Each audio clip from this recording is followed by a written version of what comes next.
পুরনো ঢাকায় যে ঘটনাটি ঘটে গেছে, যে ছেলেটি মারা গেছে বরঞ্চ তার সাথে হয়তো যুবদলের সম্পর্ক আছে, কিন্তু যে খুন করছে বা যে হত্যা করছে তাকে তো অন্য জায়গা থেকে, আমরা যেটা খবর পেয়েছি, অন্য জায়গা থেকে নিয়ে আসা হয়েছে।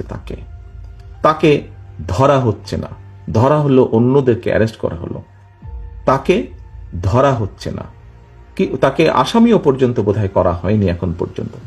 কেন হয়নি, কেন ধরা হচ্ছে না? আমাদের পক্ষ থেকে তো একবারও বলা হয়নি যে তমুককে ধরা যাবে না, অমুককে ধরা যাবে, একবারও তো এই কথাটি বলা হয়নি। আমরা বরাবর বলে দিচ্ছি, একটু আগে যেটি আপনাদের সামনে বলেছি, বরাবর আমরা বলেছি অন্যায়কারী আইনের দৃষ্টিতে তার বিচার হবে। দলের সাথে তার কি সম্পর্ক, কিচ্ছু যায় আসে না তাতে। তাকে দল কোন রকম প্রশ্রয় দিবে না। কেউ যদি কোনো অন্যায় করে থাকে, তাহলে প্রশাসন ধরছে না কেন তাকে?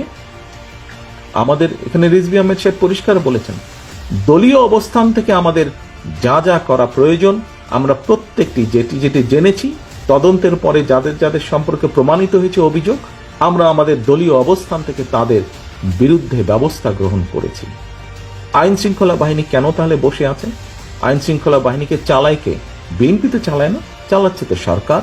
তাহলে সরকার কেন ব্যবস্থা নিচ্ছে না তাদের বিরুদ্ধে? সেটি দলেরই হোক বা সেটি অন্য কোনো লোকই হোক, কেন ব্যবস্থা নিচ্ছে না?